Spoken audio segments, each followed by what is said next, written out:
1 जून से आपकी जेब पर बड़ा असर पड़ने वाला है। एलपीजी सिलेंडर के नए दाम, यूपीआई पेमेंट का नया नियम, pan card update, ATM charge और एफडी ब्याज दरों समेत कई बड़े बदलाव लागू हो सकते हैं। रेलवे ने भी कई ट्रेनों को रद्द और डाइवर्ट करने का फैसला किया है। ऐसे में जून शुरू होने से पहले इन सभी ज़रूरी बदलावों को जान लेना आपके लिए बेहद ज़रूरी है, इसलिए वीडियो को लास्ट तक ज़रूर देखिएगा। नमस्कार, आपके साथ मैं पल्लवी रविंद्र सिंह।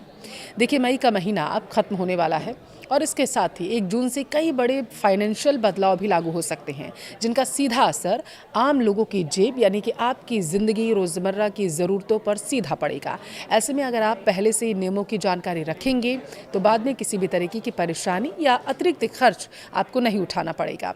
सबसे पहले बात करेंगे यूपीआई से जुड़े नियम में जो बदलने वाला है। क्या होगा वो देखिए। एनपीसीआई ने यूपीआई फ्रॉड कम करने के लिए नया नियम लागू करने का प्लान बनाया। नए नियमों के तहत 30 जून 2025 से सभी यूपीआई ऐप्स को पेमेंट से पहले ही केवल असली बैंक रजिस्टर्ड बेनिफिशियरी का नाम दिखाना होगा। यानी ये 2025 में लागू किया गया था और अब जो है उसे बताया जा रहा है कि पूरी तरीके से लागू किया जाएगा। यानी अब क्यूआर कोड, मोबाइल नंबर या यूज़र डिफाइंड नाम की जगह उस व्यक्ति या व्यापारी का वेरीफाइड नाम दिखाई देगा जिसे आप पैसा भेज रहे होंगे। इससे फर्जी नाम दिखाकर होने वाले यूपीआई फ्रॉड में कमी आने की उम्मीद जताई जा रही है और यूजर्स को पेमेंट से पहले सही व्यक्ति की पहचान करने में भी मदद मिलेगी। दूसरा बदलाव जो होगा माना जा रहा है एलपीजी के रेट्स में बढ़ोतरी से जुड़ा होगा। देखिए, 1 मई 2026 से कमर्शियल एलपीजी सिलेंडर की कीमतों में बढ़ोतरी को देखा गया था। 19 किलो वाले कमर्शियल सिलेंडर के दाम तकरीबन 993 तक बढ़ गए थे, जिसके बाद दिल्ली में इसकी कीमत 3071 रुपये 50 पैसे और घरेलू की सिलेंडर की अगर बात करें 14 किलोग्राम की, तो इसमें कीमतों में कोई बदलाव नहीं किया गया था।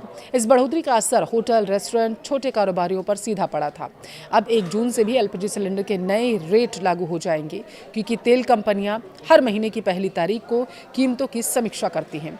तीसरा बड़ा बदलाव रेलवे रूट से जुड़ा हुआ है। दरअसल जून 2026 में भारतीय रेलवे की ओर से बड़ा रेल ब्लॉक जो है वो किया जा रहा है, जिसके तहत तकरीबन 77 ट्रेनों को रद्द किया जाएगा और कई ट्रेनों के रूट बदले जाएंगे। यह बदलाव रेलवे के ट्रैक अपग्रेड और नॉन इंटरलॉकिंग कार्यों के कारण किया जा रहा है। इसका असर पश्चिम बंगाल, महाराष्ट्र, गुजरात, मध्य प्रदेश, छत्तीसगढ़, झारखंड और उड़ीसा समेत कई राज्यों में देखने को मिलेगा। रेलवे ने यात्रियों को यात्रा से पहले ट्रेन का स्टेटस जरूर चेक करने की सलाह दी है। चौथा बदलाव पैन कार्ड से जुड़े नियमों के बारे में है।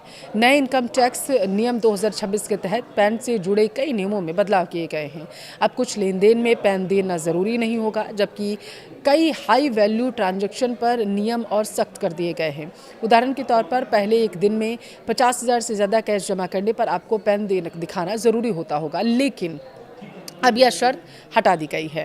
वहीं प्रॉपर्टी खरीद बिक्री में पैन की सीमा 10 लाख से बढ़ाकर 20 लाख कर दी गई है। इसके साथ ही सरकार ने कुछ मामलों में पैन को अनिवार्य भी बताया है। अब 45 लाख से ज़्यादा के प्रॉपर्टी डील, गिफ्ट डीड और जॉइंट डेवलपमेंट एग्रीमेंट में पैन ज़रूरी होगा।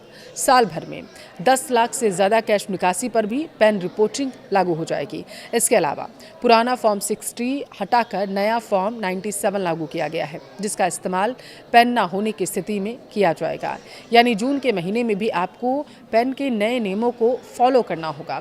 पांचवा बदलाव सोलर पैनल से जुड़ा हुआ है। 1 जून 2026 से सोलर पैनल से जुड़े नए ALMM नियम लागू होने जा रहे हैं। इसके तहत सरकारी योजनाओं, नेट मीटरिंग और कई सब्सिडी वाले प्रोजेक्ट्स में अब उन्हीं सोलर मॉड्यूल और सेल का इस्तेमाल किया जा रहा है जो ALMM लिस्ट 1 और लिस्ट 2 में शामिल होंगे। सरकार ने साफ किया है कि 1 जून के बाद ALMM लिस्ट 2 नियमों में कोई एक्सटेंशन नहीं होगा। हालांकि कुछ प्रोडक्ट्स को केस बाय केस राहत जरूर दी जाएगी। छठा बदलाव एटीएम कैश विड्रॉल चार्ज में बढ़त को लेकर है।